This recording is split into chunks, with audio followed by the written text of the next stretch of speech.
Hello les amis, j'espère que vous allez bien et bienvenue sur le Sahara AI, l'endroit où on traverse le désert de l'ignorance pour arriver à l'oasis de l'intelligence artificielle.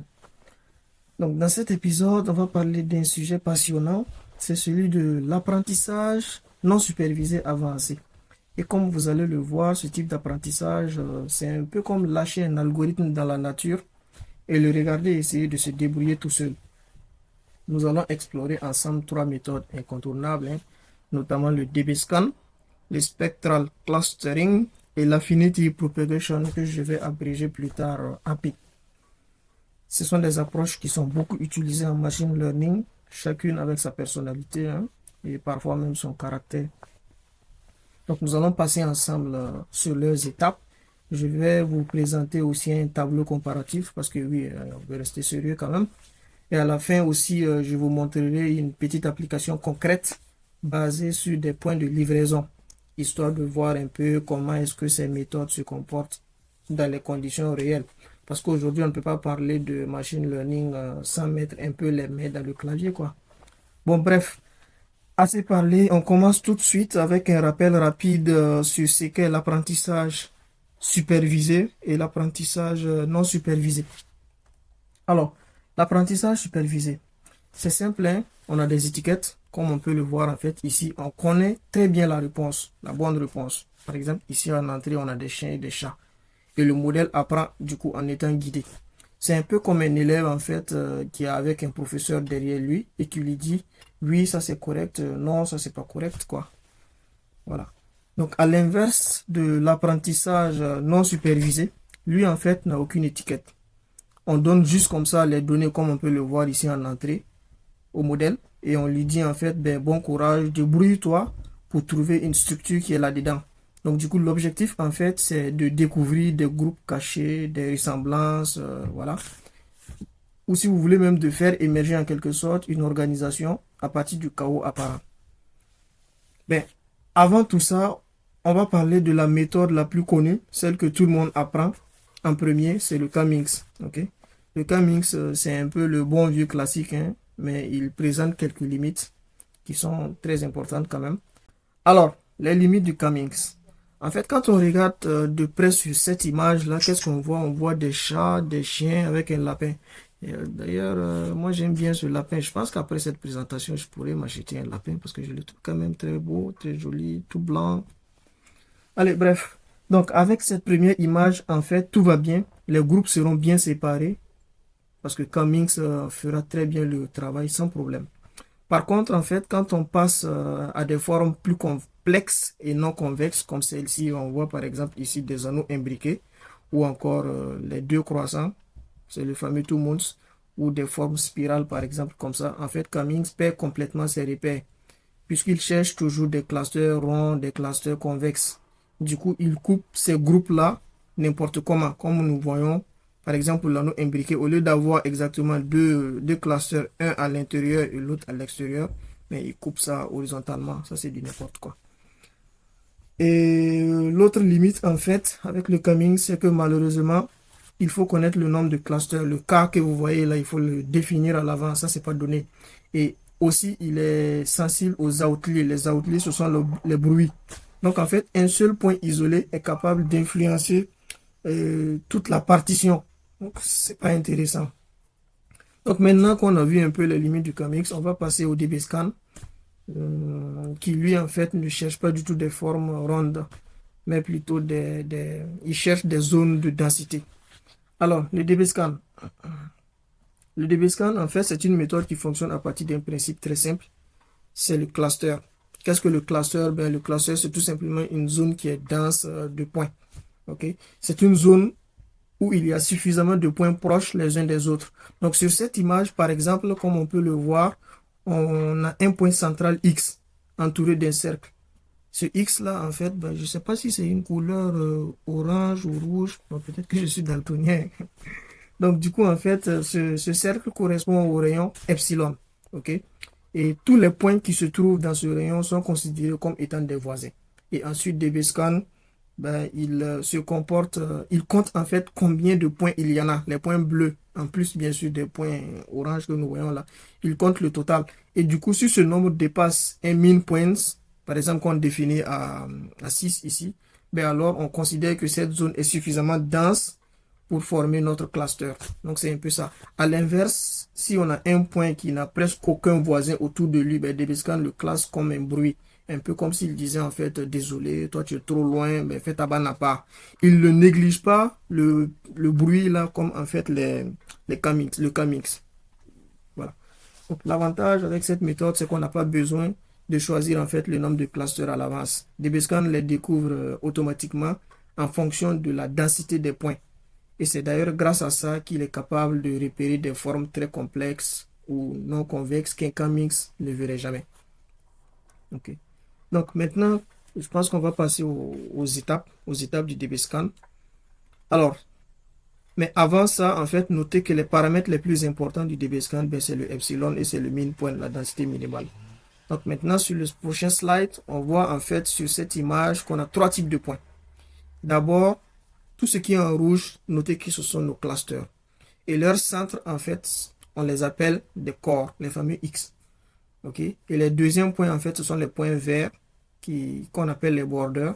Ce sont les points qui sont situés juste en bordure d'un cluster. Ok. Et après, on a les derniers points qui sont les noise, les fameuses outliers là. Donc le bruit, en fait, ce sont les points isolés que DBSCAN considère comme du bruit. Donc le principe de DBSCAN se déroule en deux grandes étapes. Simple. D'abord, l'étape de la génération. Alors, en fait, on prend un point, on regarde combien de voisins il a à une distance inférieure ou égale à epsilon, et on compte en fait le nombre de points qu'il a. S'il a assez de voisins, c'est-à-dire supérieur à 1000 points, par exemple, ici, ça sera 3, ben, ce point est considéré comme un corps. Sinon, soit c'est un border, soit c'est un bruit. C'est comme ça qu'il fonctionne. Et après, il y a l'étape de la propagation.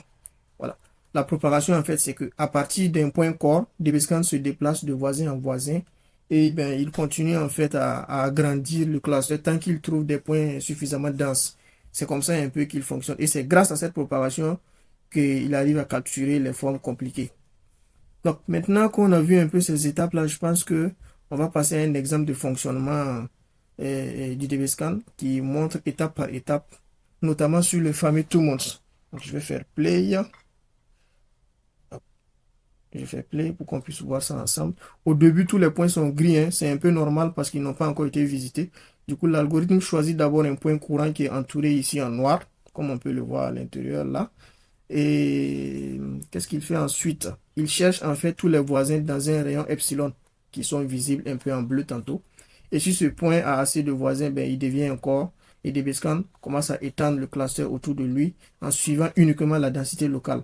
C'est pour ça qu'il arrive à suivre la forme des données, même quand ils sont complexes. Mais normalement, les points isolés, en fait, devraient être en rouge. Mais heureusement, comme c'est la densité irrégulière, ben, tous les points seront considérés comme des corps et à la fin, on aura exactement deux clusters bien séparés.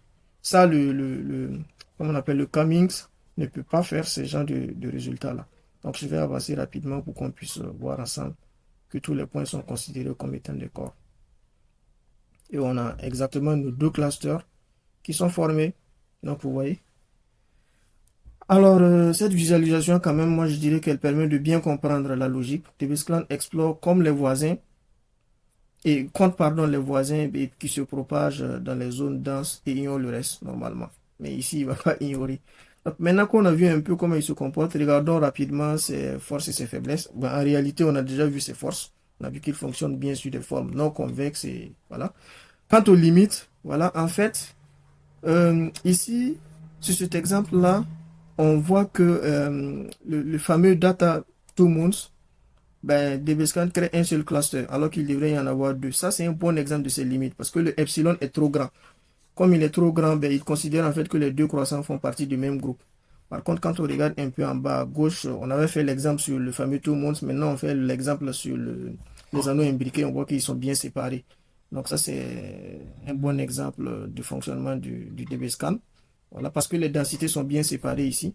Par contre, quand on regarde en bas à droite, ben, qu'est-ce qu'on voit? On voit un autre cas où DBSCAN échoue encore. Mais il classe en fait une grande partie des points comme étant du bruit. C'est vrai qu'on a encore quelques petits clusters. Mais ça, c'est dû à un mauvais choix de paramètres. Le epsilon était trop petit. Voilà. Euh, un autre problème avec le DB, le DBScan, en fait, c'est que si on a un nouveau point, en fait, il faut relancer carrément le DBScan. Parce que l'algorithme ne met pas à jour automatiquement les clusters. Voilà, donc c'est un peu ça. Donc maintenant qu'on a fini un peu avec le DBScan, on va passer à une autre méthode. Normalement, c'est le spectral clustering. Alors, en fait, le spectral clustering, il travaille à partir d'un graphe de similarité. L'idée ici, c'est de représenter d'abord les données comme un réseau, comme on peut le voir ici, et puis d'utiliser après l'algèbre linéaire pour révéler un peu la structure globale. Donc, au prochain slide, en fait, euh, ce qu'on peut retenir, c'est que le spectral clustering suit une suite d'étapes. Ok, on commence d'abord par construire le graphe de similarité. Après, on calcule la matrice de similarité, la matrice diagonale et le Laplacien qui permet de calculer les valeurs propres puis les vecteurs propres associés. Normalement, si on a fait de l'algèbre linéaire, on n'a pas à avoir des soucis avec ces concepts-là.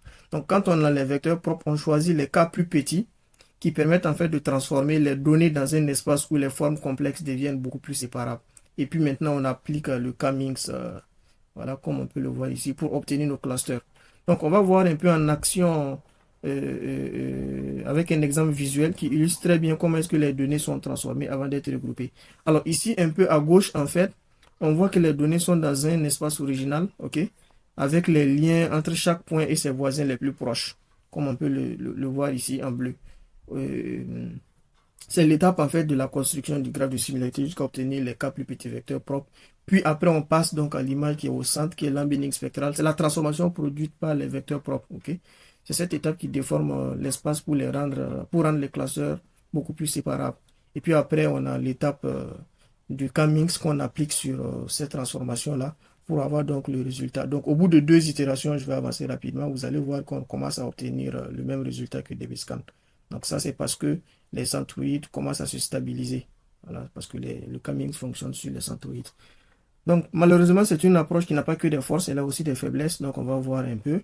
Déjà, parmi ces forces, on a vu qu'elles fonctionnent sur des clusters non convexes et formes complexes aussi. Mais c'est une méthode qui est beaucoup coûteuse. Elle est trop coûteuse parce qu'il faut choisir le graphe. Qui dit choisir le graphe dit ben, choisir le bon type de voisinage, appliquer les calculs algébriques et tout. Tout ça, c'est vraiment coûteux. Et puis aussi, ben, il faut connaître le nombre de clusters K à l'avance, comme en KMix. Donc, c'est pas donné. C'est une méthode puissante, mais qui demande un peu plus de réglage. Donc, pour finir, nous allons passer rapidement à une autre méthode encore différente. C'est l'AP, l'Affinity Propagation. En fait, il a une particularité et très pratique. C'est qu'elle ne demande pas du tout le nombre de clusters à l'avance. Ok. Ben, en fait, la paix fonctionne tout simplement avec des messages entre les points pour déterminer automatiquement quels points deviennent les centres. Et ces centres-là, on les appelle les exemplaires. Ok. Donc, on va voir ensemble en fait les étapes qui reposent sur 3 éléments. D'abord, la similarité, c'est la base de calcul. Ok. C'est elle qui mesure à quel point 2 points se ressemblent. Et après cette étape-là, il y a la responsabilité qui indique en fait si un point est un bon candidat pour être centre ou pas. Et après, maintenant, il y a la disponibilité. C'est l'étape en fait qui mesure le soutien que ce candidat reçoit. Donc, après, maintenant, on décide en combinant responsabilité et décision pour décider si ce point devient centre ou pas. En fait, c'est à l'image d'une salle de classe où des étudiants, les élèves, en fait, échangent des messages entre eux pour élire le représentant qu'on appelle le chef de classe. Voilà. À chaque itération, ces messages, en fait, s'échangent jusqu'à stabiliser les centres. C'est un peu ça. Donc, on va passer un peu à l'exemple. Vous allez voir. En fait, ici, c'est une image fixe, mais il faut retenir que l'algorithme identifie automatiquement 2 centres qui sont représentés, en fait, par les étoiles en rouge ici. Et du coup, les points se regroupent autour de ces centres-là sans qu'on ait besoin de préciser le nombre de clusters. Ça, c'est l'un des grands avantages d'ailleurs même de l'API. Donc, il n'a pas que des forces. Je viens de dire tantôt, on n'a pas besoin de choisir le cas, mais il peut être influencé par un autre paramètre qu'on appelle le paramètre de préférence P. Donc, l'autre problème avec l'AP, c'est qu'en fait, il ne gère pas bien les formes complexes comme on vient de le voir, comme Camix. Les formes croissantes ou spirales et autres là, il coupe souvent au mauvais endroit. Donc, du coup, le résultat aussi dépend fortement du paramètre P. Comme je l'ai dit tantôt, si le P il est mal choisi, ben, on peut avoir trop peu ou trop même de clusters. Et c'est une méthode également qui peut devenir coûteuse si le dataset est vraiment trop grand. Donc, on va voir ensemble maintenant un tableau comparatif. En fait, ici, ce qu'on peut retenir, c'est que ben, on a rapidement les différents principes qu'on a vus. Hein, voilà. Et on sait que le DB-scan et le spectral fonctionnent bien sur des formes non convexes et formes complexes, tandis que l'AP faiblement. On connaît les différents paramètres principaux de chaque méthode. Et pour l'implémentation, c'est scikit-learn, c'est juste DB-scan, spectral clustering, affinity propagation. Voilà. Ben, après cette étape, je pense que j'avais tantôt parlé d'une application réelle qu'on allait voir. Donc, en fait, ici, je vais vous montrer cette application sur des points de livraison dans 8 communes des Hauts-de-Seine. Voilà, donc je vais faire play rapidement. En fait, c'est des communes parisiennes de France. Hop, je fais play. Et voilà. Ici, en fait, ce qu'on peut dire, c'est que chaque point, voilà, chaque point correspond à une adresse de livraison. OK? Donc, déjà, remarquez bien, en fait, la commune de Meudon et Boulogne. Remarquez bien, je vais vous montrer un truc. Donc, j'active Camix. Qu'est-ce qu'on voit? On voit que Camix, ben, il découpe la zone déjà en 3 grands blocs compacts. Ok, c'est propre, c'est lisible, mais ça ne suffit pas vraiment pour expliquer la forme des communes. En fait, Camix regroupe parfois des quartiers juste parce que des quartiers déjà très différents, comme on l'a vu, Meudon et Boulogne, là, mais c'est juste parce qu'ils sont proches géométriquement. Et contrairement à DBScan ou Spectral, par exemple, il ne détecte même pas le bruit ni les formes complexes. Ouais. Alors que si je désactive Camix et j'active rapidement DBScan, ben, qu'est-ce qu'on voit? On voit que DBScan, lui, en fait, c'est la méthode qui met en évidence les zones très denses. Vous voyez, on a des zones très denses, on a des zones peu denses aussi, voilà. Mais il détecte et il considère aussi, en fait, les points isolés comme étant des bruits. Donc, c'est une méthode qui est très utile pour comprendre un peu où la demande est forte ou au contraire très faible. Alors que si je désactive rapidement et j'active le spectral clustering, vous allez voir une autre remarque. Vous voyez que le spectral, en fait, révèle les formes complexes. Oui. Les clusters suivent souvent les rues. Les rues, là, je dirais. La structure réelle du territoire est bien expliquée, en fait, avec cette méthode-là. Par contre, si je désactive ça rapidement et j'active l'AP, vous voyez que l'AP met en évidence des points exemplaires. Voilà, qui représentent en fait des centres naturels. Cela fait souvent ressortir des zones stratégiques qu'on ne voit pas au premier coup d'œil. Donc, en résumé, selon l'algorithme, on ne lit pas du tout les mêmes choses sur une carte. Ok. En combinant par contre ces 3 méthodes, on peut avoir une meilleure lecture beaucoup plus complète du territoire. C'est très utile pour optimiser quand même les tournées de livraison et puis ben, la logistique urbaine, quoi. Donc, en revenant rapidement sur la présentation, vous allez voir, je vais vous montrer cette fois-ci les différents outils que j'ai utilisés pour l'implémentation. À commencer d'abord par Python comme le langage principal. Voilà, après, on a Google Colab pour exécuter le code. On a des bibliothèques classiques aussi du machine learning, notamment NumPy pour les calculs, Pandas pour manipuler les données, Matplotlib pour les différentes visualisations. Et bien sûr, on a scikit-learn qui contient les implémentations de DBScan, du Spectral Clustering et de l'AP. Donc, pour vous présenter aussi les quelques snippets, les quelques codes d'implémentation, pour appeler en fait le modèle, ben, on peut appeler directement les 3 modèles dans scikit-learn en faisant donc cette petite ligne de code là. On n'oublie pas d'importer Matplotlib pour la visualisation. Donc, ben, les fonctions sont très simples à utiliser. On ajuste juste le modèle sur les données et puis ben, on récupère aussi le label. On a les paramètres spéciaux de chaque modèle. Voilà, avec à la fin la visualisation de la Matplotlib. Donc, c'est un peu ça. Ces quelques lignes suffisent vraiment déjà pour reproduire les expériences que je vous ai montrées. Donc, c'est un peu ça. Et pour conclure, ben, ces 3 méthodes permettent de comprendre la structure des données sans aucune étiquette. Voilà. Et l'application concrète montre bien quand même comment ces méthodes peuvent servir dans la logistique réelle. Donc voici un peu la bibliographie. On a la plateforme de scikit-learn. Vous pouvez l'utiliser pour voilà, mieux chercher un peu et obtenir de meilleurs résultats si vous voulez mieux comprendre tout ça avec ces 2 livres-là aussi. Donc, je suis au terme de ma présentation et ben, on va se dire peut-être à très bientôt pour de prochains épisodes sur le Sahara AI.